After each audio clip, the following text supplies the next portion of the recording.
Oh, foul. Is he muted? He's on mute. What happened? He was on mute. Red card. Oh, was that? Oh, okay. Yes, people, welcome back. Never a foul. Happy Monday, everyone. Obviously, the weather's not great outside, but the footballing panel we've got here is going to be great. Guys, first of all, big up everyone that's supporting. Obviously, there's nearly 100 here already. So, guys, please, first of all, smash that like button.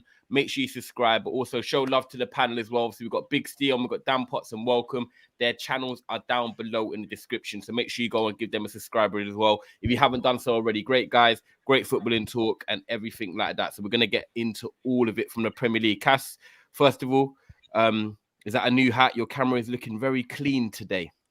I just learned about. You got to upgrade in the world, Ty. I've learned about cameras more. You know, got to make sure the lighting's okay at least. You know, got to figure out the settings, try and upgrade little bit by bit. And yeah, no, this hat is one of our friends. I thought, you know, I'll wear his hat. Sent me a few bits. Sent Daps actually a few bits. So big up himself. He knows who he is in the comments. Yeah, man. Other than that, but all good. And then Welcome as well. Obviously, 3 points this weekend. Liverpool fan, quietly going under the radar. Thanks for coming on, bro, as always. Oh, love, man. It was my birthday as well on Saturday. My missus said, "What do you want for your birthday?" I said, "I just want Liverpool to win." 3 points.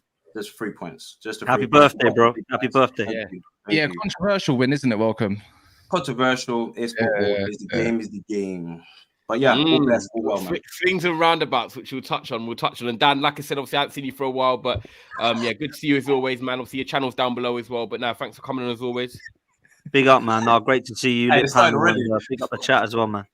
It's only 3 o'clock. We got 3 points this weekend. Leave us alone. And Steve, obviously, welcome as always. Big up yourselves. Obviously, everything you're doing at the Terrace Cult as well. Make sure you check out the Terrace Cult people as well. The link is down here, down below.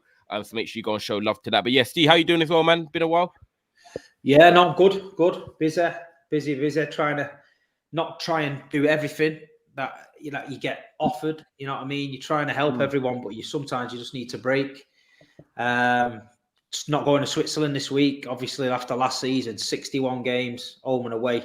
I'm trying to. I dropped it on the missus that I'm going to Saudi Arabia for Christmas, so the 18th to 23rd. How did it go down, by the way? She's got to do the Christmas shopping and the turkey and all that. So I thought I better miss Switzerland. Give her a bit of a break, otherwise, you got to be tactical with it. To be fair, my father-in-law's home and away season ticket for West Ham, and he went to like Prague and doing all them trips before they got to the final, and he has to do little things like taking her on trips, then he can get the away games. Like, it's proper funny, man, how he chats to me and has to measure tactical it out. warfare, man. It's tactical warfare.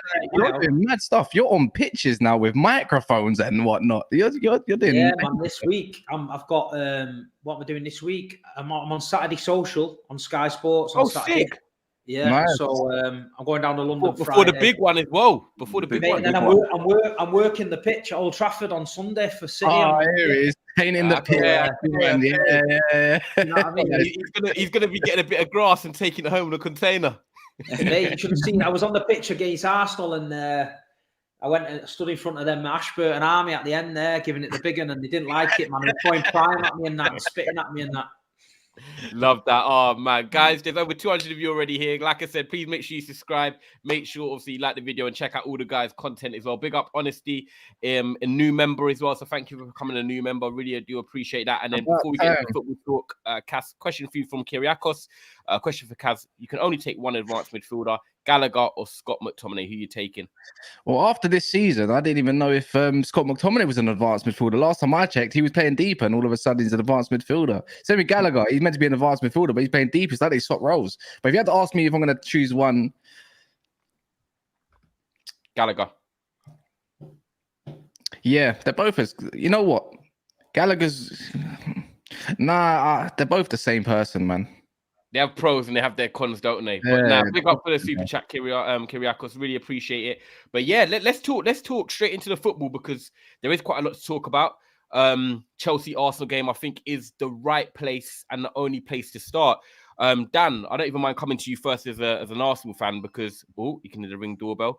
I'm going to ask a question, then we'll have to get the doorbell. But Dan, just talk to me on your thoughts as an Arsenal fan in general, because some people are saying, obviously, it's a big point after the way you played after 80 minutes, being 2-0 down. And some could say it's not a great point because Chelsea have not been in the best form, but even though they've won a couple of games recently, but you want to be winning games away from home against the Big Six. Talk to us about your thoughts as an Arsenal fan. We'll be back. Yeah, man. It's 2 points dropped in here. You know, you can't sit there and say it's a great point and there are what mentality we showed and this amazing bounce back ability. Arteta's a genius with his subs. Just bore off, man. It was poor. Like, let's just be real. It was shit. We were crap, and Chelsea deservedly went 2-0 up. In my opinion, there's a lot wrong with how the way we've been playing this season.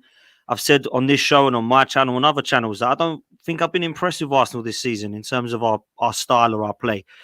But because we've been near the top and we've been getting the results and we've been grinding it out and we're defensively better, a lot of people are getting excited by it. Now, don't get me wrong, I'm not saying that we ain't going to win the league, and I'm not saying that by playing like that, we are going to win the league. There's still too long to go, right? But for me, I'm not seeing the same fluidity. And me and Turkish have been talking about this for probably 3 or 4 weeks when we were winning games, and we were saying there's problems with our fluidity, and people were saying that we were negative and toxic and go and support Tottenham then, all this crap I'm getting from the Arsenal fan base is factual. We're not as fluid.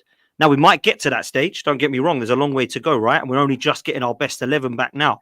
But I'm not looking at Arsenal right now and going, wow, like this is scintillating stuff. And we were doing that last season.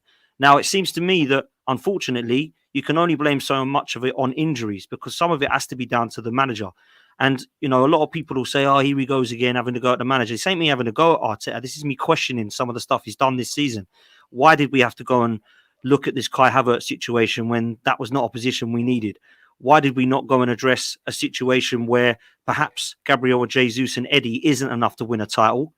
Maybe we needed a centre forward instead of spending 65 million on Havertz. That's a question mark. He doesn't seem to be able to trust anybody to cover for Bukayo Saka. So what's the point of keeping Reece Nelson at the club? Why didn't they go and try and upgrade that position? Then you've got the situation that in goal. Then you've got the situation in goal. Now, I'm all for having 2 goalkeepers. I don't actually mind that. A lot of people hated on it. But the way that he's dealt with it has just been complete and utter shambolic, if I'm honest. For me, you've got to come out and be transparent, not just to the player, but also to the fans, because football fans are just left guessing. Like, who is actually the number one? What's going on? Okay, now it looks like it's Raya. So Ramsdale's been shunned out, but there's no consistency in the other positions because he was forcing Havertz in the side every single week. Eddie's been playing. Do you know Eddie's got 2 goals in 29 games? So for me, we're looking at this now thinking, why aren't you consistent in the other positions then? So there's just some question marks at the moment. I also have some of the players that I have concerns with. And again, I love Martin Odegaard, but when the going gets tough, he disappears and he goes missing. And again, he got hooked. I don't know an Arsenal captain that's been subbed as many times as Martin Odegaard. I really don't. And I love the player. Technically, he's gifted, beautiful to watch. But I thought he was poor against City. I thought he was poor against Tottenham. And I thought he was poor against Chelsea. So I'm not going to sit there and lie to you. When a player's playing bad, there's only so much credit in the bank. So for me, there's concerns. This isn't all doom and gloom. And it might sound that way to some, but I'm sorry. I'm just saying it the way I see it. No, do you know what? There's a long way to go. Carol. No, listen, I was just going to round up, Ty, by saying that I still think there's too long to go before anything's decided right now. But I need to see improvements because I tell you this now, if we play like this against Newcastle, 4-1, 5-1 loss, easy. They will batter us because if Chelsea can do that, let's be real. Did Chelsea play well or did Arsenal just play poor and they allowed them to press them? And because let's be real, the amount of times that Chelsea gave us chances, we just did not capitalize on any of it. We were poor. Giving away 4-yard passes. I'm thinking, I don't think Chelsea played that bad, but I hear your point. I think, Dan, you're spitting facts there, but I don't think Chelsea played that bad because I think there's the narrative, oh, Chelsea are shit, Chelsea. They're not actually as bad, and they've got injuries, to be fair. the last one in Kuku, Badashi that needs to come I didn't back think as they were well. shit. I'll say that. I didn't think they were shit, but I didn't look at them and go, wow, they're peppering our goal. Oh my God, how are we going to contain these lot? I looked at it and thought they should have been 2-3-0 up within the first 20 minutes, in my opinion. Zinchenko gifts them the ball in the first 2 minutes. Rice actually did the same thing about 4 or 5 minutes later.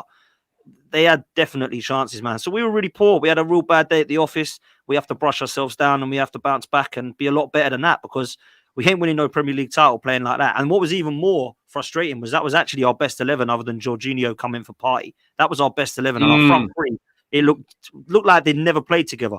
Like Jesus, I ain't seen Jesus play that bad in ages. Saka was pretty much non-existent again. You know, I know he set up the goal, but it was just poor, man, all round. I actually, do you know what? I really respect your view, Dan, because I actually agree with a lot of things you said. I'm going to bring you in a sec. Just want to get up Lee Gunner's comment as well. Big up Lee for watching as well.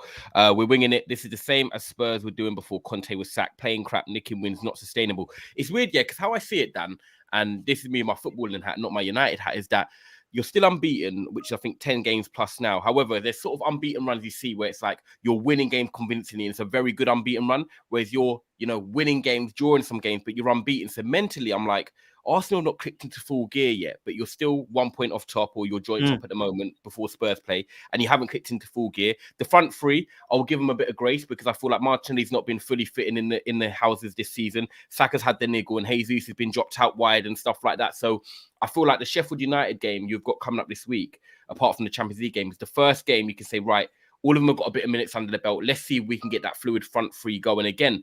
But Odegaard, I think that's a big one, because I done a video on Never a Foul actually 2 weeks ago, and I got cooked a little bit for it. But I was just being honest, saying I like that type of number 10. Ozil's, David Silva's, Odegaard, fluid on the ball, better than Bruno Fernandes for me on the eye and stuff like that.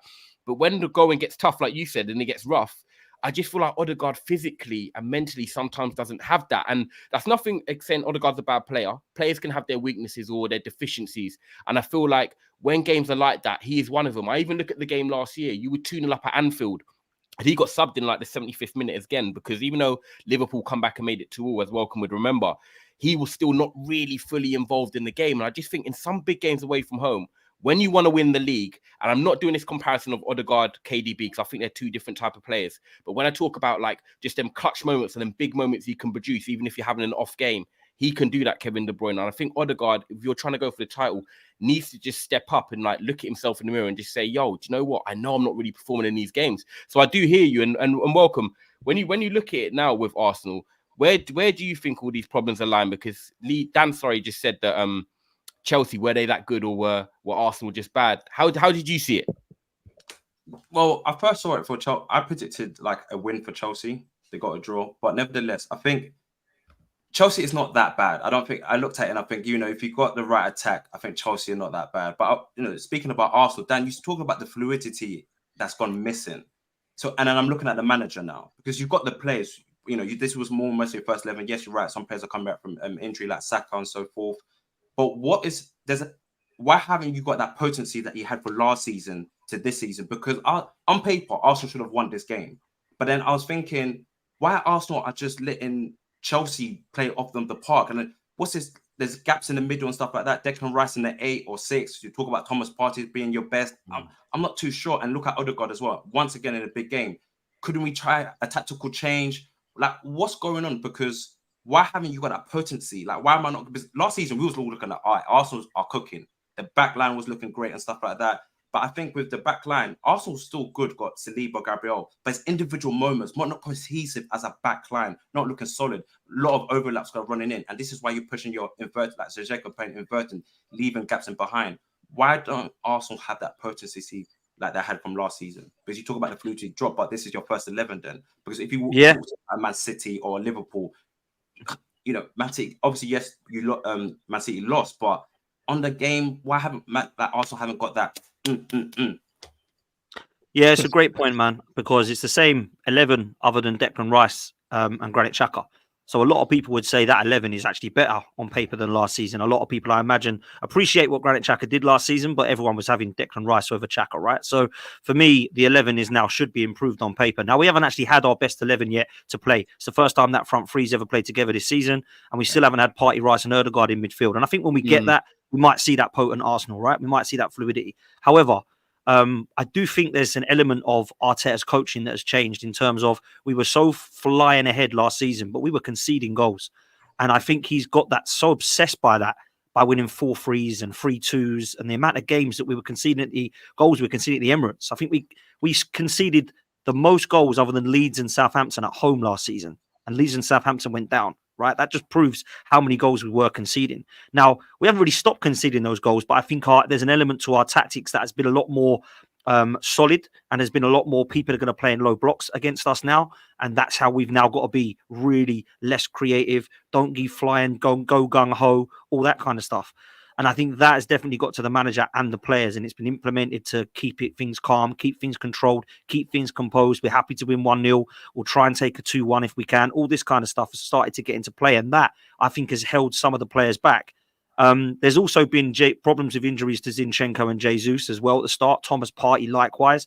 That's why we started to see Partey at right back and Gabriel on the bench at the start, which was mad. And then as soon as Zinchenko come back in, you then started to see Gabriel brought back into it because Zinchenko and Jesus were playing on that left-hand side.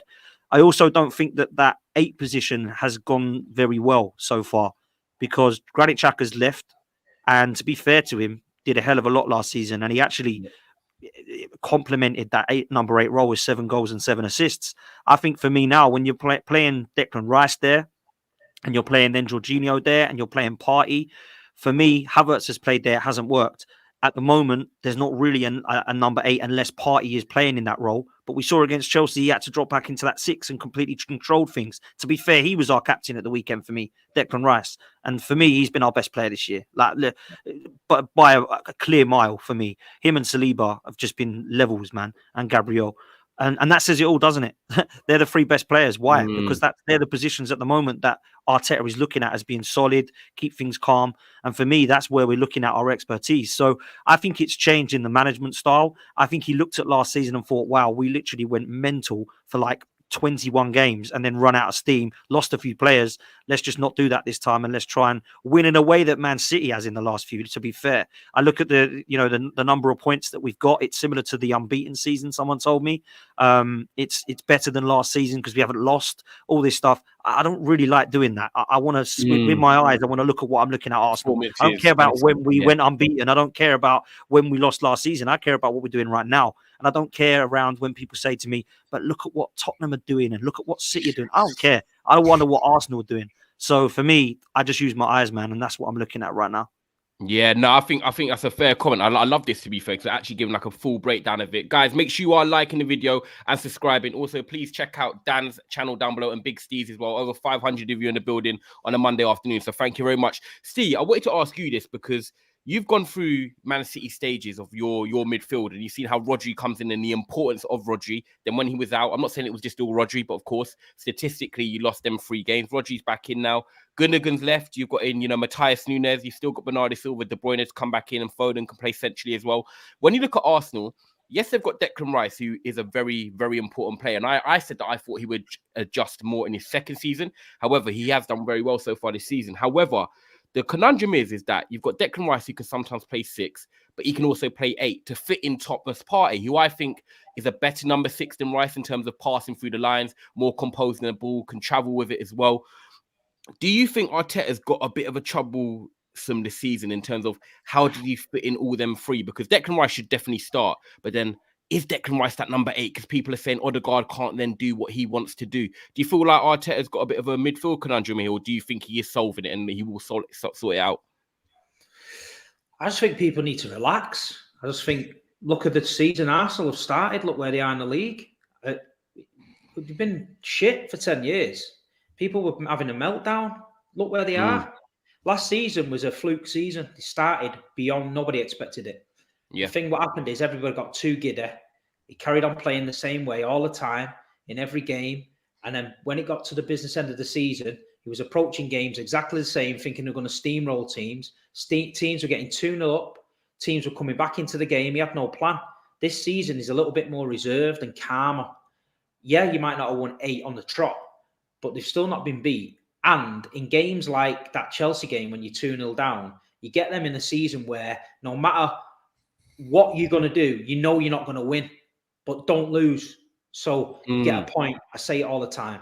So if I'm coming out of Chelsea at weekend after being 2-0 down, still undefeated and still in touching distance at the top, I'm happy with that, because we went out the races. We got caught by Chelsea with a penalty and a fluky goal.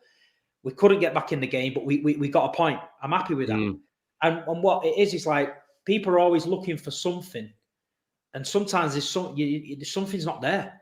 So what if Ramsdale and Raya are going to fight it out? Let them fight it out. It doesn't. You can't decide who's the best yet, because 2 weeks ago, in everyone's combined 11, Raya was the goalie they picked. Yep. This week, they're picking Ramsdale because of a mistake. It doesn't work like that. You've got to let the manager decide, and things don't click within a week or 2 weeks. But at the end of the day, I'm looking at Arsenal's season and I'm thinking they're not getting carried away on the pitch. They're getting results. They're grinding results out.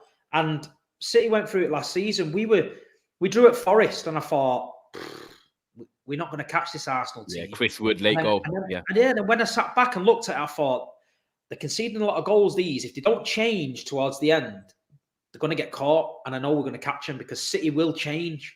Near that end of the season, we change. It's there. Look at the last 10 games of every season for the last 6 years. Man City's a machine. And I think Arteta's building towards that. I think as long as you're not getting beat, as long as you're still within touching distance, I think you'll see a different Arsenal towards the last 10 games. City. Is that how you see it as well, then, Steve? The fact that they're unbeaten and they're still basically level on points with you lot, but they haven't clicked into full gear. In a way, that's kind of dangerous, because you know that they are definitely going to increase their level. Do you think that's more of a compliment to Arsenal? Manchester City didn't click into to gear till 2 months before the end of the season and won the treble. So you don't have to click into gear now. Forget now. Now is where you just got to tick along. Now is where you got to get all your different tactics right. Now is where, if you go behind, you've got to change something. You've got to learn. This is his learning period. If he can get every conundrum in his head ready for that running, then they're in a better place. If they just play the same every week, by the time you get to that last 10 for me, people know what you're doing, know what you're about. They know who to sit on. They know what to do. If you've got no plan B, which a lot of times last season when Arsenal went ahead and then like Liverpool came back and West Ham came back, there was no like plan B. It was sort of like shit. We've bottled it. You did concede too many goals for me at home. They did. I don't think they do that this season. I think, and it's all about game management. If he can manage it right, where he goes into the last 10 games 1 or 2 points off the top or 1 or 2 points clear, but he's got a fully fit squad, and Partey's not been flogged, and Saka's not been flogged, and Saliba's not been flogged. That's what City did. They went into that last 10 and everyone was fit, ready to go. Got to keep that rhythm going. So if I'm an Arsenal fan, I ain't panicking. I think it's a good start. Declan Rice has been massive. They're looking at Havertz, right? Like, okay, right, we've signed Havertz. Why have they signed Havertz? Yeah, I get that. But the season's 8 games in. Kai Havertz wins you the league on the last game of the season and scores a winner last minute, wins you the league. That's all forgot about. You know what I mean? Havertz has been bought for something. There's something that he's got in mind for Havertz. Whether it pulls it off, I don't know. He obviously thought Eddie Nketiah, Jesus was going to be enough up front. Only 8 games in, and people are like, yeah, is it enough? I get it, but you can't go out and buy a Declan Rice for 100 million, then go and buy a striker for 135 million. It doesn't work. Declan Rice was seen as the bigger part of the jigsaw. They went and got the man, the elite midfielder they wanted. They got him. But now it's like, it's not enough. We need this elite striker. So Ivan Toney. Ivan Toney's a big link for the summer. Physical as well. Guaranteed. It's a big risk though for him, Tony. It's a big risk, because it's all right, Ivan Toney going 2 or 3 games at Brentford not scoring. It's got a lot in the bank. If they buy him for 90 million and he goes 5 games and don't score a goal, they'll be calling for his head as well. So it's very, very dangerous ground. Yeah. And they can't afford to go and waste 90 million. And then, City can go and spend 90 million and go fucking. But the thing is, Steve, we've got that with Eddie, who's gone 29 games with 2 goals, and people aren't calling for his head. This is the problem with the fans, though. He's not good enough, Eddie Nketiah. He's not. No. He dropped a bullet to give him a contract. Fair enough, but 100 grand a week now. He's tied a new deal down. That's what I'm saying. But what I'm saying is, look, Arsenal that season last year was a bit of a freak. But you look at you now. I mean, I've been on the Big Six with Toby a couple of seasons back. And Toby was ripping Arsenal apart. You're obsessed with Tottenham. You're nowhere near us. We've got Conte. You've got the fucking Spanish cone man and all that. Flip that 18 months. look who's in a better position. I know Tottenham's had a good little start, but you've been brilliant, Arsenal. I just think it's not time to panic. I just think they've just got to keep going, keep grinding out results. Don't have to beat everyone 4-5-0. Saka don't have to keep ripping everyone apart. You know, find a couple of little systems that work, and I just think Arsenal are going in the right direction. I think they are. I think they're doing all right. Okay, Do you think, fair, Steve? fair. Let Can me I run just through ask? Sorry, Ty, go on, Dan. You go very first, quick. Dan. It's very quick, man. Because I understand what Steve's saying. I think there's a lot that he's saying that's right, man. And I'm with him. I don't think it's time to panic. I'm just pointing out some concerns for sure. I think it's positives that Arsenal are in that position right now. We haven't even played well, and we're still like sort of up there, right? But what we'll ask Steve is, are you more scared as a City fan of Arsenal where they are right now, or are you more scared of what we were doing in the first 8 of or first 9 of last season, Steve? I think you're better now, because you've had the experience of running away and getting carried away and getting your asses handed to you in the last 10. I don't think that happens this time. You beat Man City in the Charity Shield. You beat Man City at home, right? You've come back from 2-0 at Stamford Bridge and got a point. That shows character to me. I think you're more reserved and more wily now than you was last season. Last season, when I went on them streams, do you think I didn't believe we was going to win that league when I'm telling people the Sharks chasing them? If we lose that league, I'm a meme all over the world. I knew what was coming. And people said I was arrogant and ignorant. No, it goes with watching football. When you watch football week in, week out, your own team, you know what we're going to do. And I looked at them and I thought, yeah, they're a good side. They've started well. But when the chips are down here, I could sense that it wasn't going to be good for you. I don't believe that happens again. I believe if you go into the last 10 games of the season now and you've got Brighton at home, Southampton at home, obviously not in this league, but for like last year, Southampton at home, and then you've got teams like that. I think you settle into them games. You win them 2-0, 1-0. You don't go and try and flatten them at home because everyone's giddy and find yourself 2-0 down or 2-1 down. That's what was happening last year. I think Arteta has learned a lot from last season, and I just think the fans have got to bear with it and not try and pick faults that you don't need to pick. Just let them get on with the shit. Don't put the pressure on the players when you don't need to. They're having a great season. Yeah, fair. Big up for the super chats as well. Mr. Link as well says Arsenal are not City. Let's not compare them, please. Appreciate the super chat, Mr. Link. Honesty as well. Member for 1 month. Appreciate that as well every single time. Hybrid Ultra says PGMO well are set to issue apologies for Sanchez pen. So there was an instance where is that same thing with where he collided with Jesus. Jesus, yeah, Jesus. Crazy that was. Yeah, that could have easily been given a pen, actually, to be fair. Could Gvardiol cover Rodri in the DM role?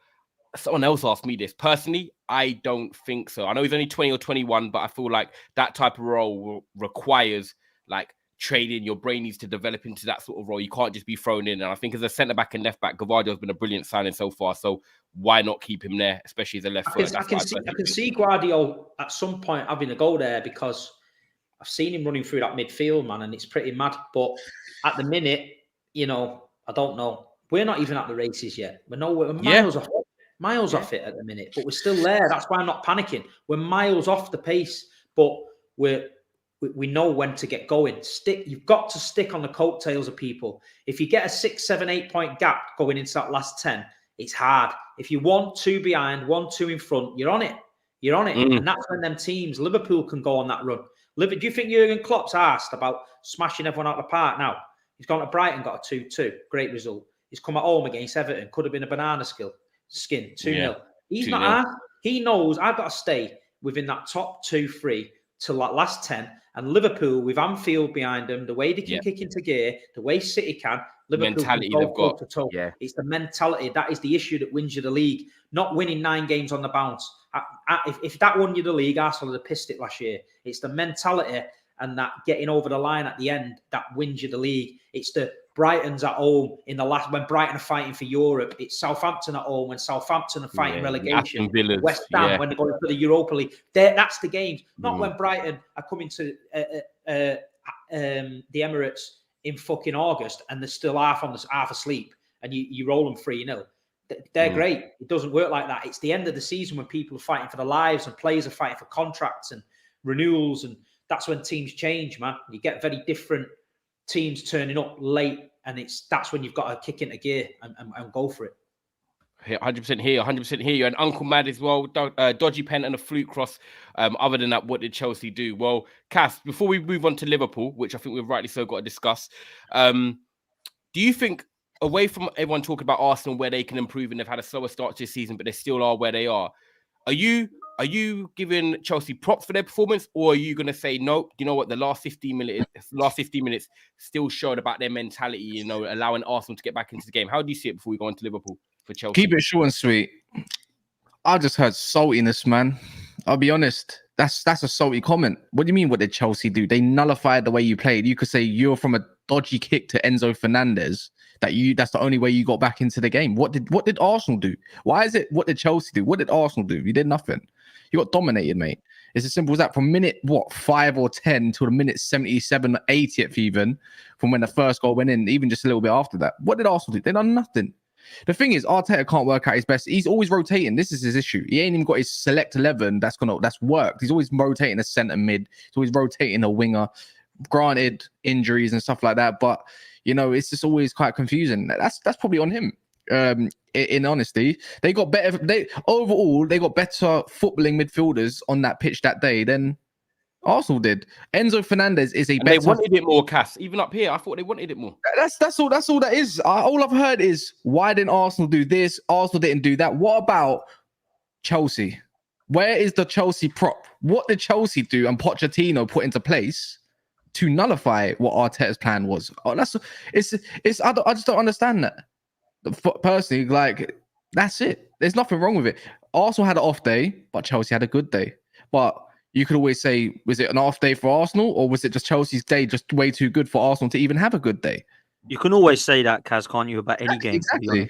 You can always say that. And for me, I thought from the off, Chelsea's press was better. I wanted it more, had more ambition than us, and it was clear to see on the pitch. And did you not clock as well? Tactically, I saw how Chelsea, because obviously before the lineups came out, people seeing, you know, maybe Sterling in a false nine and stuff like that. It actually changed. It was Cole Palmer in the false nine. Yeah. Obviously, you know how Foden played there a year and a half ago for City. They've got that brain. They can hold the ball well, retain it. And I think that's what Chelsea needed. And they had Sterling up against Zinchenko. He got booked. But when they were off the ball, did you notice, Dan, that way Zinchenko comes in, obviously tries to play in front of the back four, Chelsea actually pressed and set up in a 4-4-2.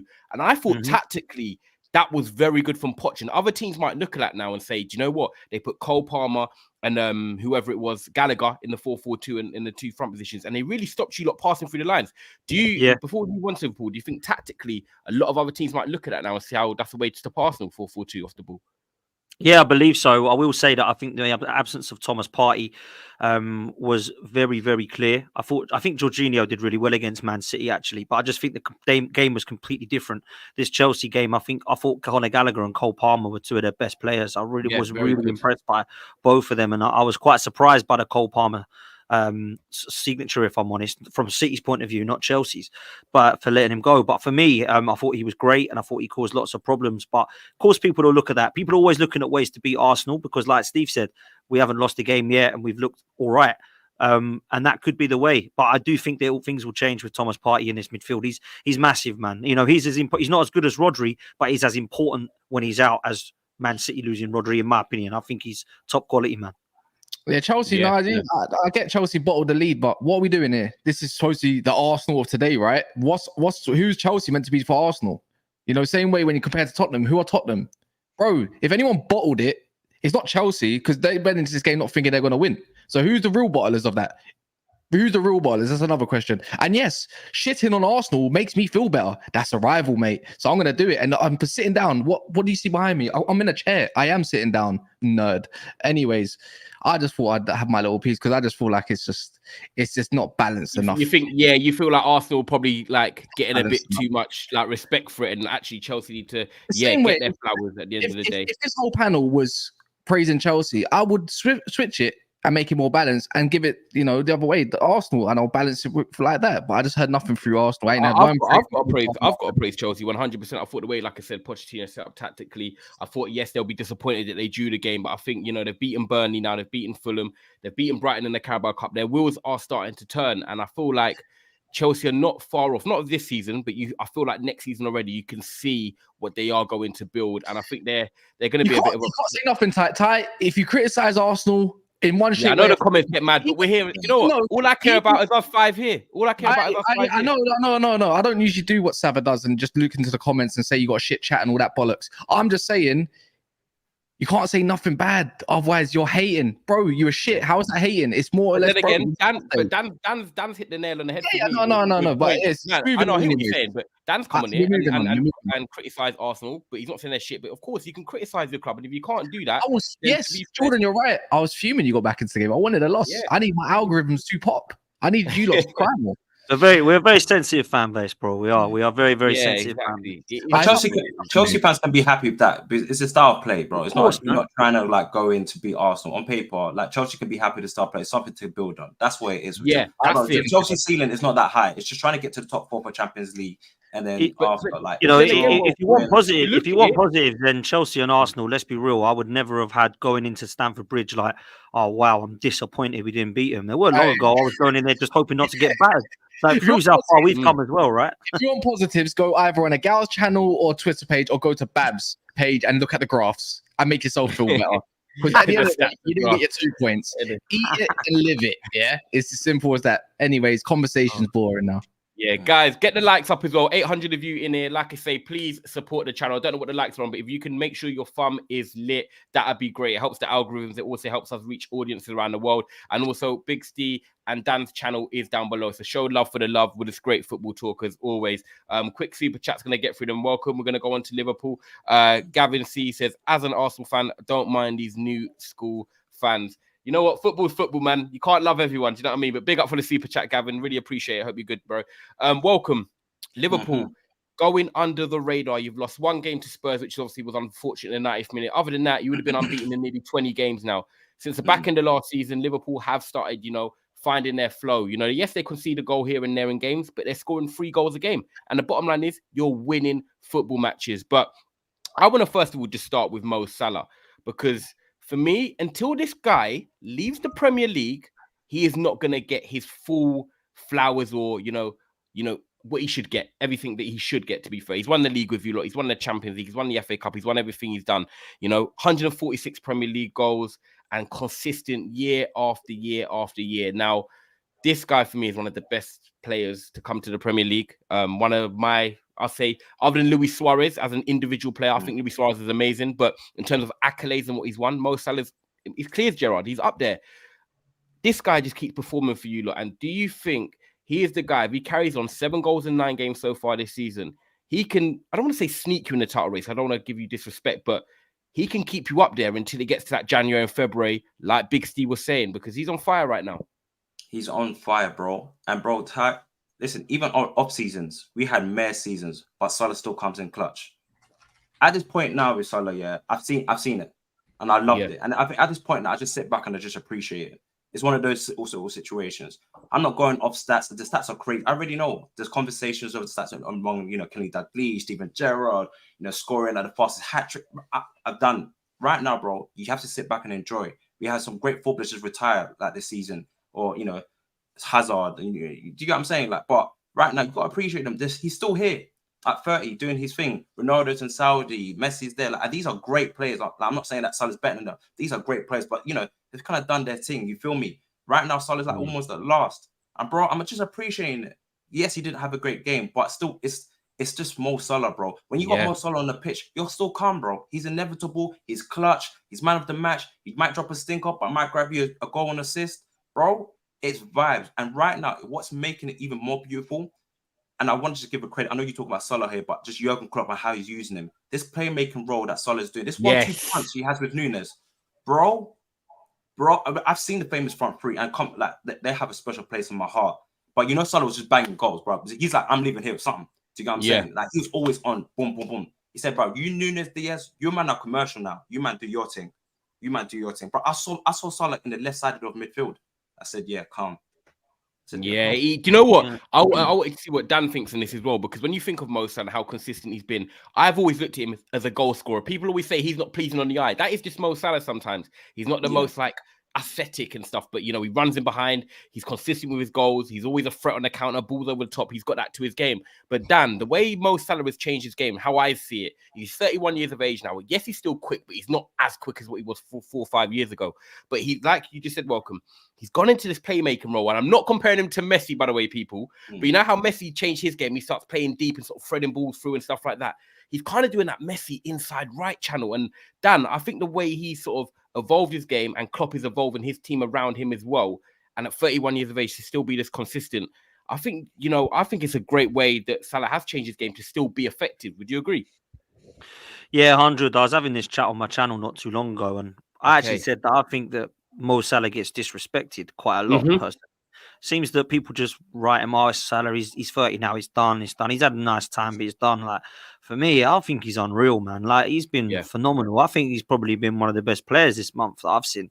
For me, Mo Salah's absolutely killed it, and he does every season. Like, let's have it right. Last season, when Liverpool were in crisis, he still got unbelievable stats. Do you know what I'm saying? And got 19 goals last season, I think. Yeah, 19 goals. So I'm always, whenever I'm out and Liverpool are playing and it buzzes on my phone, I always say 1-0 Liverpool. I always go, is it Salah? Ah, there he is. Every single time, I just know it's going to be this guy. And I just think people give him a lot of a hard time. And I don't really understand why. I think a lot of it's bitterness and jealousy, perhaps. But for me, when I look at it, if I was to pick an all-time 11 in the Premier League, I think he's going on my right-hand side, if I'm honest with you. Him and Ronaldo and the wings now. I can't really disagree with those two names anymore. We can talk about gigs and longevity, and we can talk about honours, and we can throw some more names in there. But I think I'm going Salah and Ronaldo as the wingers, because for me, I just think Mo Salah's kept it real and consistently been really good. And I know there's a lot of people, like Lee Gunner doesn't really rate Salah, and a few other people don't really like Salah. I don't really know how you can't rate him.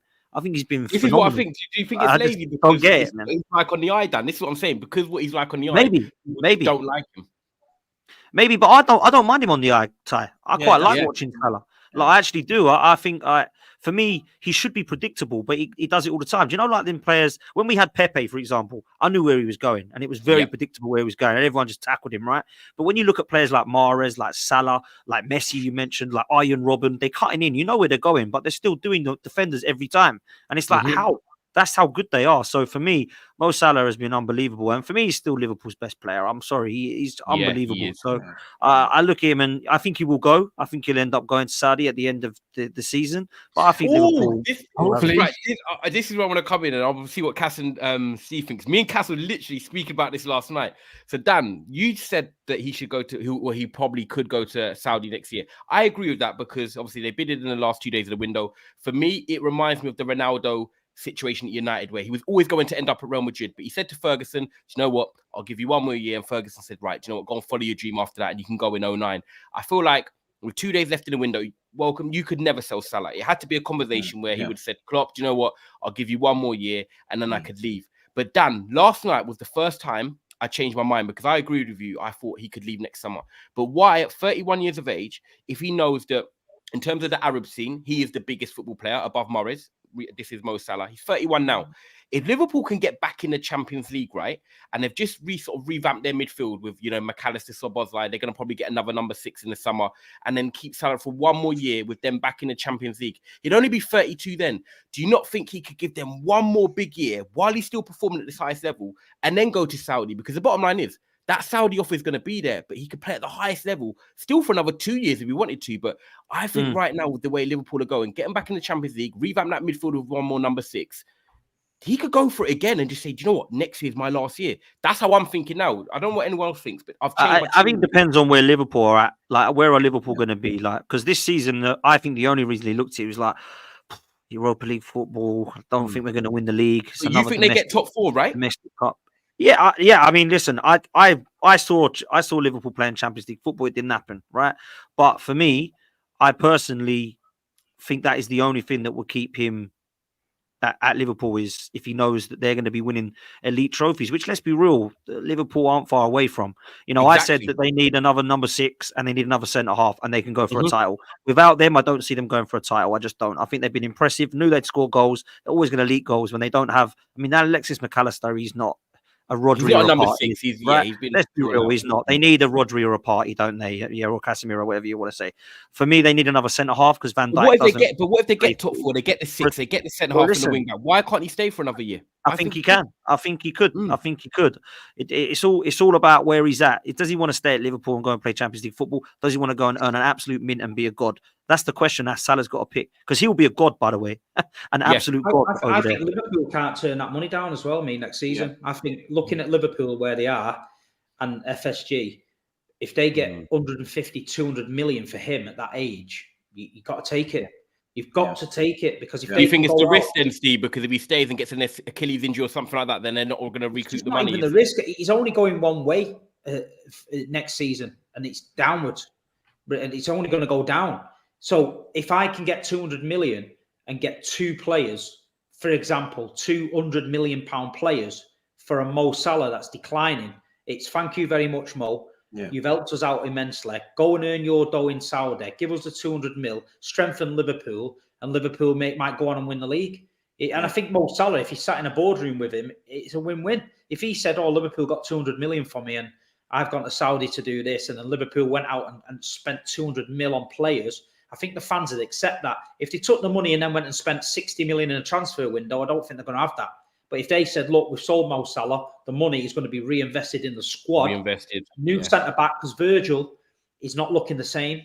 You've got to admit, he's not looking the same. Matip, no chance. Do you know what I mean? Gomez. Gomez. Yeah. So there's a lot of... And you look in today's market, an average player is costing you 80 million quid. Yeah? So 200 million ain't a lot of money. And Klopp has to go out there and spend that, right? Do you know what I mean? So I think next season Mo will go. I do. Yeah, but he's been fantastic for the Premier League. He's been a pain in my ass for a long time watching Liverpool. But you've got to respect it. You know what I mean? You've got to respect him. You've got to respect what he's done. And he'll go down as one of the all-time greats. But if I've got my businessman head on, I'm sitting there in the boardroom and saying, right, give us the 200 mil. Yeah. You go and earn your dough in Saudi. We've got time to get a replacement in place. Yeah, we've got to get Liverpool going again, because I believe early in the window, I think, they linked to Bellingham and all that, but looking at Liverpool at the time, they didn't look attractive for Bellingham. You know what I mean? Real Madrid, City, people look like, it's happening. Liverpool didn't look like where it's happening. But if Liverpool sell Salah, bring in a couple of big guns, start dining at the top table again, it's back on at Liverpool then. You know what I mean? Yeah. I think it's very, very interesting. I've got to segue Dan out, people. I know he's got to make a move, but Dan, as always, a pleasure catching up and speaking football with you as always. Make sure you go and check out his channel as well down below. Anything you want to plug, Dan, before you head off?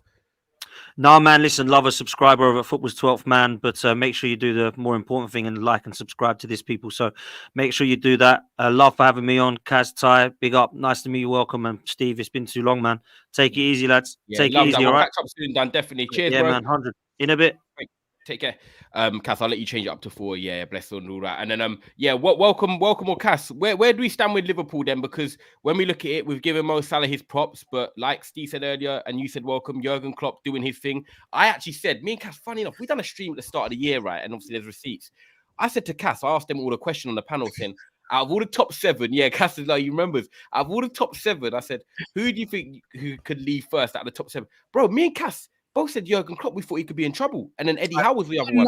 It's looking like it's Ten Hag at the moment, mate. Yeah, but you remember, like, it's mad.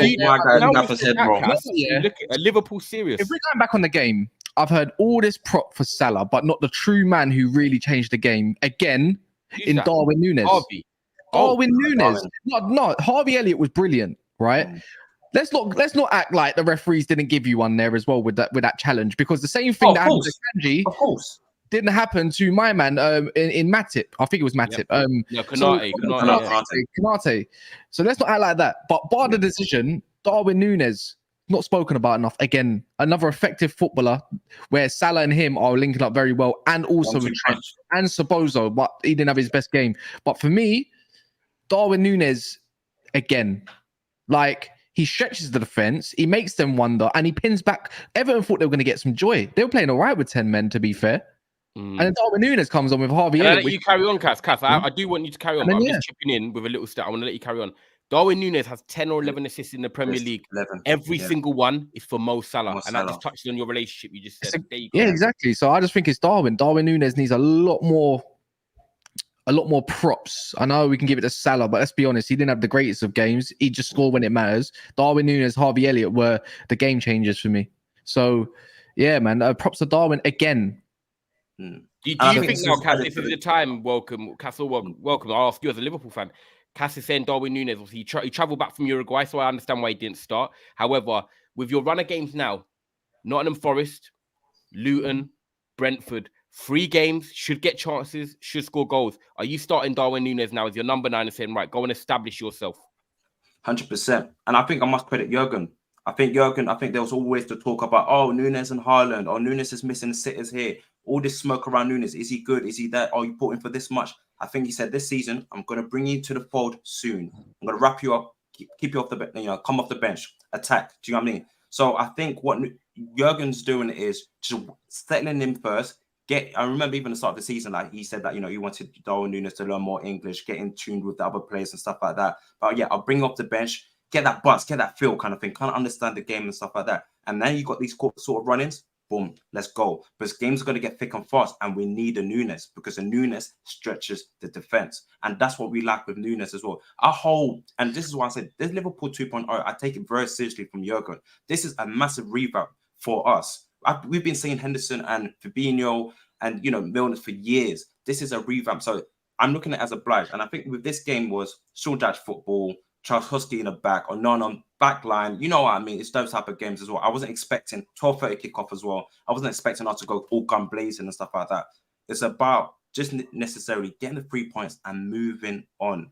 But it's a long season for us as well. And I think Jurgen as well, it's not going 100 miles per hour. Okay, Núñez, do something. It's not like I'm taking my time. Yes, we didn't really play that well. We were trying to hit them on a counter-attack. But I think that's probably the setup of Everton. I must credit Everton, even though they're rivals. But Everton kind of did all right, to be fair to nullify. Because against last season, we would have probably lost that game or drew that game. At Goodison Park last season, we drew that game. Do you know what I mean? But then you got the likes of these little magical moments where you can, capitalize on this. Yes, we had a few chances where we could have won 3-0, 4-0, but we was counter-attacking. But every time they had a chance, we would just counter-attack them. But we didn't, you didn't take our chances. But listen, it's 12:30. We're back from international break. It's the 3 points. Just bring up that consistency. We've got Toulouse on Thursday as well. I imagine a revamp, but I want to give a shout out to Ryan Gravenberch. I think most Liverpool fans, when we saw McAllister, Szoboszlai, and Ryan Gravenberch in that midfield, that's what we wanted to see. And boy, the way they were interchanging in that sort of midfield, and a lot of people talk about the midfield, but I see how the midfield interplays with the front three. Because what happens is, well, you've got that box midfield where Trent moves inverted. So Szoboszlai moves into that right flank, and there you get to see Salah move alongside, let's say, a Jota or a Núñez. There you get that playmaking role. And this is going back to Jurgen, because a lot of Liverpool fans, that last season was below par, piss poor, right? And if Salah, and the players get together, because they spoke about in interviews, listen, last season, we can't have that again. Let's go again. And this is what's happening. This is what I'm seeing. I'm vibing it. I'm feeling it.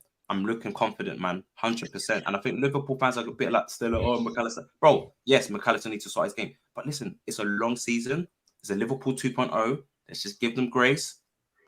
We're cooking. We're slowly game by cooking. game. It's a game, I'm trying to show off all the time. Look at us. Liverpool's like this. No. Bro, you got your 3 points. It's a Merseyside derby, bro. Get your 3 points and dust off. Then your next couple of games, you can have a little bit of fun. Núñez, start. Get your 2 goals. Come off the bench. Cody, come back into the fold. Get your playing time together as well. Against Toulouse. That's why I'm happy we're in Europa. I saw Timicas came off. Joe Gomez played at left back. So cool. Let's experiment that against Toulouse. Imagine you're playing a Napoli or you're playing a RB Leipzig in the Champions League. You can't really afford to really do that type of stuff. But in Europe, I believe that Liverpool should go and win that. But this is the chance where you experiment, and I think that's what I want to see. Bringing Endo into the fold as well. That's all I want to see, man. Just fair. It's looking good at Anfield at the moment. Like we said, Liverpool going under the radar, and they continue to do so for now. Big up Uncle Mad, with the super chat, spent $1 bill and bottled a 2-0 lead, but we weren't allowed to say, apparently, them kind of results big in a title race. Cass, keep crying. Cass, do you want to reply to that? No? Keep crying then. Yeah, there we go. Yeah, we'll keep crying. Yeah. Guys, make sure you are liking the video, by the way. Over 600 of you here. Make sure you are hitting that like button. Smash that. Get it lit. If you're on your live chat now and you're watching, just cross off your live chat and there'll be a thumbs up there. It does massively help the channel. And also check out Big Steve and Dan Potts' channel down below. We're going to go to Man City. Got to be done because you're the treble winners. You're the guys trying to defend the title and go for the 4-peat. And Steve, it's a funny one because Brighton, obviously, they lost to Villa, and every game's different, of course. I know they got pumped by Aston Villa, so you don't expect them to go to Man City and get pumped away again. However, Brighton, you know they play good football. On their day, they've turned up and they've beat Manchester United, for example, and they've got good results in the past at Arsenal. But Man City took a 2-0 lead early on, kind of got a bit complacent. People were saying that Pep was getting a bit agitated on the side, that he got comfortable. And that's what happens sometimes with your Man City. You know, you just keep the ball ticking over and then you allow them to come back in the game. But what you done, what Chelsea didn't, is you saw out the game that mentality. You've got real defenders in there. You've got some leaders. You've got that experience. And it's another win. Man City top of the table as things stand. What are your thoughts on the way your season's going so far? And also, I agree that I think you've got levels to improve, but you're winning games, bro. Yeah, I don't think we've got going yet. The most important thing was to get the 3 points. Obviously, we lost 2 games on the trot. The first time we've done that since 2018. So everyone was having a meltdown. Apparently, Haaland was finished, even though he scored 9 in 9. So the level of shit that we were getting was just laughable. So the best way to silence that was just to get the 3 points on the board. Brighton were coming to town. They could probably sense maybe a chance of getting in at City a little bit because of the last couple of games. De Zerbi would have had them fired up, obviously, because they was on a bit of a poor run. But they did get points against Liverpool. So, yeah, it was just we just didn't know what to expect. First half, we dominated the game. Jeremy Doku on the left was crazy. Tore Milner. He was tearing up Milner. Bad though, yeah, it was like bad.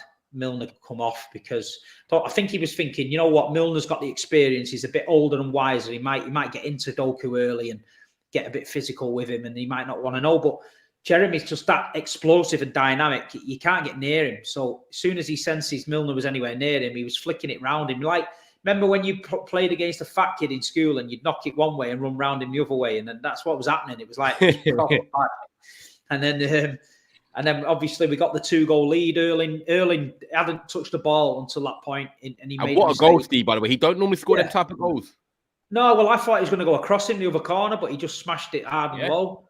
And we were cruising, and then it was getting to the point where we got, like you say, a little bit too comfortable. Brighton had to change it. They brought in Ansu Fati and people like that. We let him back in it late, and we wasn't holding on, but we weren't doing ourselves any favours. Akanji got sent off for 2 stupid fouls, and if the Brighton had nicked it and got a point, you know, it'd have been our own fault. You know what I mean? We controlled the game. We seen it out. This reminds me very much of like last season, where we went through a period where Haaland wasn't even getting the ball. I'll be honest, Kevin De Bruyne's massive. He's massive for us. Like, finding him. You look, there's nothing. We don't put one ball centrally through the middle to him, not one. And then we get it out to the wing. If Jeremy's playing, he'll go and smash it and try and cross it. If Grealish is playing, he just keeps it moving. And then that's when Haaland doesn't get a touch. Literally does not get a touch. You got the best. It seems to be Alvarez popping up in the Alvarez areas. Exactly. Alvarez is popping. He's feeding off the scraps because he's getting it zipped into his feet, edge of the box. So Alvarez will shoot. You know what I mean? That's not Haaland's game. He wants the ball in the box. Get it in the box for him. But Pep will work something out. Last season, he went to the 4 at the back with all centre backs. This season, he's give Kyle Walker a new contract, so he's playing him there. Stones, who's back, is massive for us. But did he play Stones? Yeah, he played. Yeah, funny enough, how come Diaz was on the bench? Because when Diaz come on the bench, he looked more shored up in defence, and he came on pretty late as well. And I think it was for rested him. I just think he rested him. Him and Edison. Edison got rested as well. From South America, them flights are long, and they can take a toll on your legs. So but like you say, Diaz, it's about management as well. If you can't give him a rest at home, then why not? You know what I mean? Diaz is our best defender, but plays a lot of football. Kovacic and people like that got a rest. They might play in the Champions League. Calvin Phillips, he's not. He's gone, mate. He's gone in there. Yeah, 1,000,000%. And like I say, we've still not got out of first gear yet. I think we've got a lot of levels to go up, but it's about just moving up at the right times. And I do believe we need a bit of creativity in the middle. If we can get rid of Calvin Phillips and bring in that Paquetá, if all that gambling shit's gone. He's had a good season. He played well yesterday until they got smashed. Yeah. Like he was having a good game. I've seen him against City, and he was really, really good. And Yeah, I my thought, mate said he was really good at the game against City. He said we need him in there, and he went up to Pep before the kickoff and literally had a bit of a hug and that. So you don't know what's going on there, but no, listen, we've not got going. I'm just glad to get the win. We've got a big week coming up. We've got Young Boys on Wednesday. Oh, obviously, Seal Champions League, and then United on Sunday. So yeah, I know, yeah. I know, yeah. What a name, to be fair. Fucking hell. You'll probably play your like your Rico Lewis. And you'll play those type of players that Nunes, Yeah, I think so. We've got a derby on the weekend as well. Yeah, that's it. That's the one. Yeah, that's the one. We need to win that. And we just got to keep going. We've got a tough run coming up: Liverpool, Tottenham, Villa, Chelsea, all in the space of a couple of months. So fucking hell. Yeah, I know it's a big run. I think that's all I feel. I think that's a run up to Christmas, isn't it? Yeah, it's a big run. Yeah. Yeah, it's going to be very interesting. What do you see, Cass, in Man City? Like, is there any concerns for you, or are you just saying, you know what, Pep's got it under control? Learned my lesson last year. But I was on the forefront of saying Arsenal going to win the league. Yeah. I was on the forefront from early saying, I don't know, you can't put it past this bald man to go and source something up. And to be fair, like you have to add. Like Arsenal's had injuries, a couple injuries. Chelsea's had injuries. Liverpool's had a couple injuries, not loads, but a couple, and some red card issues. Man United, same way with City. That's the only criticism I can say is no Rodri, no party, really, and maybe no KDB, no creativity. That's the only thing I can really say. But now they got Stones back, and he's only played 2 league games for them technically. And then Rodri is there. He barely gets injured as it is, and he usually plays most games of the season. Mate, you had your red card, there's your rest for the season. Stop moaning now. You can play all the rest of the games, right? And then I think City won't drop off. Even if City drop off 6-7 points in this run, the difference while talking with City with respect compared to the Arsenals and everything is because you know what's going to happen when it comes to February. It's seasoned. Exactly, and there's a difference in manner between it because they've been doing it for years. Obviously, they're going to lose at Old Trafford somehow this weekend, but they'll bounce back.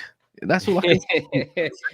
We can hope. It's going to be a big game Sunday. I'm looking forward to that as well. Make sure you're going to be locked in Friday, the preview we've got coming out for that as well with Daps as well. Guys, make sure you're liking the video. Make sure you're subscribing as well. With Man City, welcome. Obviously, they're the team you've been going back and forth with for years now. You look at you guys, like we said, you only lost one in like the last 19, but you're winning your games 2-0 against Everton. Doesn't have to be flashy. Same for Man City, beating Brighton 2-1. They move on, 3 points. Are you looking at this Man City team, you Wilkes, as a rival, thinking they're more vulnerable than last year, or do you think no, they're just ticking along and they are going to come good when it matters? Because obviously De Bruyne will be back after Christmas. Haaland will start scoring goals. Rodri is now back in, but are you looking at City and thinking, do you know what? Arsenal and Liverpool, we have closed the gap a bit. Yeah, it's just been in the mix. I can't doubt City. Like City, to me, I'm not one of those like, oh yeah, I'm not. No, it's Pep, and I rate Pep. Like Pep is he's a philosopher, man. I rate Pep, man. He will figure something out. Obviously, you can say now, but listen, as well, they haven't got into gear yet. So, and it's about us. And I just want Liverpool just be in the mix. Just be in the mix. Just be close. Just be close. And you just never know if they do have a banana slip. Then we can try to capitalize. If it means it's at their ground or our ground, or they, let's say another Newcastle or Man United might do something crazy. Yeah, just be in the mix. Just be in the fold. Whether you're a Liverpool or you're an Arsenal fan, just be in the mix. But City, man, bro. We talk like this, like, oh, City did it, and guess what they do? They do crazy things. So I ain't gonna talk too crazy on City until Saturday, Sunday. Sorry, Man United. You know what the maddest thing is? I don't know why. Yeah, Steve, do you know why it's a 3:30 kickoff? By the way, what? Wait, yeah, it's not 4:30. Wait. It's a free on Sunday. Yeah, 3:30, not 4:30. It must be something to do with the trains or festival or something. There must be something on that day. In it because the early kickoff 1 o'clock. It's giving me the old school vibes again, like where it's like obviously a 3:30 or 1 o'clock. But yeah, 1 o'clock. 3:30. You're showing it live, right? They're still showing it. Yeah, live. yeah, still live. Yeah, it's going to be there. But a big game. But yeah, we don't want to do too much in that because there's going to be a lot to build up for that, especially after Man City play on Wednesday and Man United play on Tuesday. Coming on to Man United, I think me and Cass do enough speaking on it. There's a video coming out tomorrow and me and Cass talk on United. But I want to hear you guys as rivals, big rivals to us, Man City and Liverpool. Steve, are people getting on Ten Hag too early? Not saying too early because obviously I know our season has been a bit poor, but some people are calling from his head and saying, he's not good enough. We should maybe make a change. Or are you sticking with Ten Hag and saying, Man United fans, just like they should be doing with Arsenal, take time, stay calm. It's only 9 games in. What are your thoughts on Man United so far? Shit. It's just the place is just in chaos. The place is in chaos. Everyone's been waiting around thinking this takeover deal is going to happen. People getting dragged along with that. The signs are there in the summer when you there's no money to spend. You're looking at loan deals. You start the season with Johnny Evans back there, Maguire, things like that. And people can say what they want. Oh yeah, well Evans and Maguire have played well, but come on, it's Man United. You can't be telling everyone for years you're this big supersonic club with Johnny Evans and Maguire at the back. That's the problem. Sancho doing what he wants to do. Lack of discipline, he's gone. You spent X amount on him. Anthony the same. He's involved in domestics. From the outside looking in, the club just looks chaos all along the park. You know what I mean? I think Amrabat and Reguilon aren't Manchester United players. Any other season, you're not even talking about signing them players. If there's money to spend, you ain't going for them players. I just think it's a mess at the minute, and Ten Hag's sort of dealing with what he's got to deal with. But is it his fault? He brought in Malacia. He's brought in Anthony. Could the money have been spent on better players? Probably. They're blaming Onana. Well, Onana, you know what you're going to get with Onana. If you bring a ball-playing goalkeeper in, you need ball-playing centre-backs or at least ball-playing back four he can give the ball to. Even midfielders. He gets the ball. If Edison gets the ball, Rodri will drop deep. Stones will pull out wide. Diaz will pull out wide. They're already available for the ball. You give the ball, you set your attack. United defenders don't want the ball. He gets the ball, they don't want it. And then they're saying, give it long. But he's going to be the scapegoat for it. It just looks a lot like we're playing off the cuff. There's no real plan. Yeah, it just looks disjointed. Yeah. It looks like the machine's it's got cogs missing all across the park. There's no system that looks like it works. You've got Højlund, who you can tell is a good player, and he's got the ability, not getting the right service, so they're not building to provide him. Feeding off scraps, basically. Rashford's doing his own thing. Rashford will always do his own thing. He'll run into dead ends 9 times out of 10. He'll shoot from miles away. And he's not, I don't know how it works. I look at it and I just think, right, can Rashford and Højlund play together in that system? Do they have to go? I don't know. I just don't know. Obviously, it's on Ten Hag. Obviously, it's on Ten Hag to sort out because he's the manager and he's brought some of these players in. But when you look at Man United, obviously last year we won a cup. We got to the final against you lot, lost. We got top 4. So you could say on the balance of last season, he kind of overachieved to what Man United fans are expecting. But now this year, obviously, our home form's not been as great as what it was last year. Our away form's still wobbly. We're not, performing great over 90 minutes. Do you think, Steve, that Ten Hag will turn a corner? Now he's going to get sometimes, some Luke Shaw might be back soon. You're going to get Mason Mount, Amrabat, Casemiro's back next week. There's not going to be any excuses of injuries. Kobe Mainoo's back. He's got to start getting, something in place. And do you think he will get something sustainable? Because at the moment, we beat Sheffield United 2-1, but, we could have scored 3 or 4, but the performance in general was not great. And this has been something that's been going back to also back in the last season. Do you think Ten Hag is the right guy to sort of get something in place? Or do you think we're going to be one of them teams where we just sort of go in emotions like this, game by game? 1 minute we win 2-1, then we'll lose 3-2 to a team, and then it'll just be up and down, up and down, up and down. I don't think there's anyone else out there. Who is the out there? If you sack him, and maybe De Zerbi, they talk about him, then I was in the Tunnel Club on Saturday at City. I got invited in there, right? I'm literally 1 seat behind De Zerbi, yeah? And I watched him. The guy is mentally unstable. He was attacking his chair. He was rolling around on the floor. He even sat. There was a steward sat on a chair. I wasn't expecting that. He sat on the steward's back, and the steward went, "Don't do that to me again." And he sat on his back, and everyone was watching. It was like a circus. The guy is fuming. But, the WWE manager. Mate, I just think to myself, Zerbi's got a good job at Brighton. He's got a good vibe going on there. He's got good scouts and he's working there. The Man United job is totally different to anything. The pressure cooker at Man United is totally different to anything. Ten Hag is in it now. He's fully invested in the shit show. He knows what he signed up for. He's gone down a certain route. It's not really worked. The Ajax football thing we all thought he was going to bring, you can't bring that with Johnny Evans, Maguire, and fucking people like that, and McTominay in midfield. You can't do that. He needs, I know it sounds daft, but he needs dough, because I think he's wasted a lot. I don't think Anthony's the answer. I don't think Jadon's got the mentality. I think Man United pressure's got to him. And I just think that they're in need. The Sheikh walking away is the biggest problem that's happened at Man United in the last 20 years.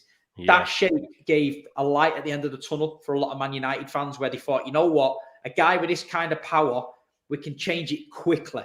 Yep. I think with the regime that's coming in and the way Ten Hag's got it now, I don't think it's a quick fix. And I think you've either got to take it on the chin and stick with him, and you're going to have maybe 1 or 2 seasons where it's going to be shit, or you panic, bring somebody else in, you start again. Because no one's going to...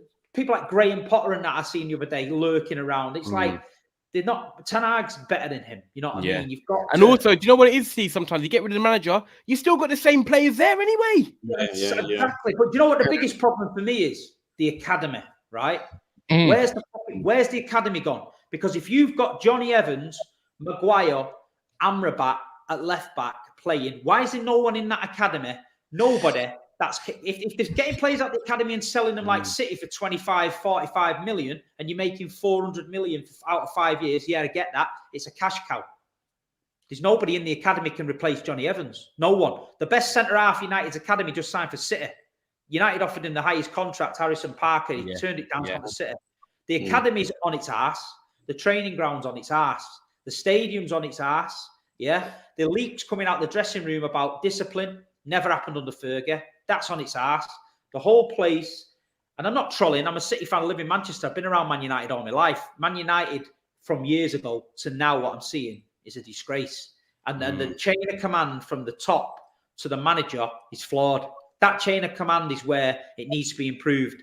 Who's knocking on Ten Hag's door and saying, we can sign Johnny Evans here on a free? Because if I'm the manager, I smack him around the fucking head and I throw him out the door and say, you're taking the piss. True, I know. That was 10 years ago, mate. Johnny Evans, somebody somewhere is allowing that to happen in that football club. Somebody somewhere is allowing Sancho to get away with murder playing computer games. Somebody somewhere is allowing Anthony to go and do what he wants to fucking do. But that never happened under Fergie and that regime. It was all hush-hush, quiet, dealt with. You upset someone at Man United, Yap Stam, David Beckham, don't matter how big you are, mate, you're not bigger than Man United, you're gone. Now, people taking the piss out of this football club under everyone's noses. And if it takes a City fan to say it, I'll say it. But for me, it's a shit show. And I personally don't know how that gets turned around. I don't either, man. I don't either. I'll be honest. Just even think about it. Like Newcastle, yeah? They were playing against Crystal Palace. They posted have one of the better defenses in the league this year. They smashed them 4-0. Who did they have at the back? They had their championship pairing centre backs playing against them, and they look solid. Jamie Lascelles. That's what gets me onto Ten Hag. So where the F is the system? He's got to grow a pair quick, mate. And look and think he's done a mistake putting Bruno as captain. That guy is no good. The balance of the team is no good. If he can't point Alvaro Fernandez on loan, talk about academy prospects. We need a left back. We're playing Lindelof there. How can it get any worse? Alvaro Fernandez loan. Mark Gerardo. Zidane Iqbal. He sold Zidane Iqbal as well. I don't know why. 1 million quid. Yeah. What is that? Mark Gerardo, a good prospect. Not saying he's the greatest in the world. He still needs a lot of development. You've only got one right back. What are you doing? What's this thing about you're supposed to be Ajax in the youth? This is what I'm saying. Ten Hag needs to grow some balls, mate, because I'm not seeing what I saw last year. He ain't talking the same. And you know what? This is the maddest thing, right? Because I'll come to you, Wilkes, and then we'll wrap up. For Man United, and big up Steve for your comments as well. In regards to Man United, you look at this week, biggest week of the season. You've got Sir Bobby Charlton, rest in peace, of course, brilliant footballer for England and Manchester United. But you look at it tomorrow. Copenhagen at home. We lose that. We are out the Champions League. I don't want to hear anything from anyone. We're out the Champions League. If he loses tomorrow or draws, I'm Ten Hag, get the fuck out. Like, I'm not having it's a game-by-game basis. I've had enough of shit players getting warranted places in a team that don't warrant a place whatsoever. It's funny, pre-season, our B team was a better footballing team than our A team, and that was evident to see, mate. So if he doesn't, Carabao Cup game as well, Cass, where we beat whoever it was at home. We rested players. We look more fluid then. That's like Van der Beek as well was looking decent. Van der Beek, got a few minutes. But welcome. Look at it. Biggest week. Champions League tomorrow. Lose that. We're out. Everything we worked hard for this season. Varane, Casemiro's comments. We can go deep in the competition. Well, you know what I mean? You've got the biggest game of the season tomorrow. And then we've got City on Sunday. So it could be a bad week or it could be a really, really good week. But how do you see United turning it around? Do you see us even getting top 4? And then we'll wrap up. It's tight, man. It's tight. It's just the whole setup, man. It's not fancy. Like you said, before you could have hide away these things. You can't hide away. It's right in your face. Everybody knows your business, bro. Your business is lurking out there as well. And it's trickled down from head to toe. And a lot of Man United in the spaces and even other fans. There's times where you can be as rifle to take banter about it, but it's deep, bro. That setup is not good. And this is not the Man United that I know. Ronaldo tried to tell you guys what was going on. The day he told Piers Morgan that the fucking jacuzzi was the same jacuzzi from back in the fucking 90s. Eric Jemba's underpants were still in his locker, right? The day he said that, the Man United fans should have realised, right? They should have realised, right? They should have realised that Ronaldo was trying to tell you guys that this club's fucked. But what happened was the Glazers realised what Ronaldo was doing. So the next day, they put out a statement saying the Glazers are exploring options to sell the club. Ronaldo's interview got forgotten overnight. Everybody went mad buying shake robes and all that. The Glazers played everyone like a fiddle. Them Americans are fucking class at what they do. And 1 minute you're breaking into the stadium, you're on the pitch, you got the game against Liverpool abandoned. The football world was about to take note. What does he do? Sign Ronaldo. The next minute you're all queuing outside the fucking souvenir shop buying shirts. So the Glazers know what they're doing. They're playing the fans like minions. So every time that the minions get a bit fucking crazy, they throw them another bone. And like you say, Ronaldo's fucked United's transfer window up now for the next 3 windows because they didn't have a budget for him. They signed him on a whim. They paid him big money. And all the FFPs come in, bit him on the arse. Now they're signing Reguilon on loan, Amrabat on loan. The team's the worst it's ever been. Sancho don't want to play for him. Anthony's fucking shit. You know what I mean? You've got Højlund over the line. He must be stood there thinking, fuck me, this isn't the Man United I thought it was going to be. So there's big problems there. And for a club that size, them Glazers, and they just let it go to shit, mate. And this Radcliffe guy is coming in to build a training ground. He's coming in to build a fucking Old Trafford, get redeveloped. That is it. And I just can't.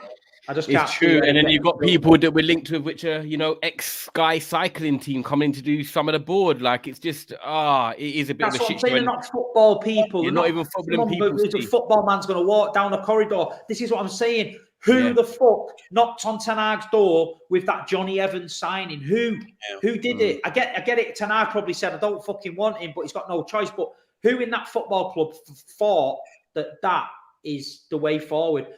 Soon as Harry Maguire is turning down regular first-team football at West Ham, who have just won a European trophy, to stay at Man United and get abused, that is when you know he's on a good thing. He's on a good thing. Yeah. And he had his escape option ready to roll into a decent club in West Ham with no pressure, could have gone there, played every week, got himself back in the England setup and looked like the player he was. No, he'd rather sit on the bench at Man United, get abused and take his paycheck. Simple. Yeah.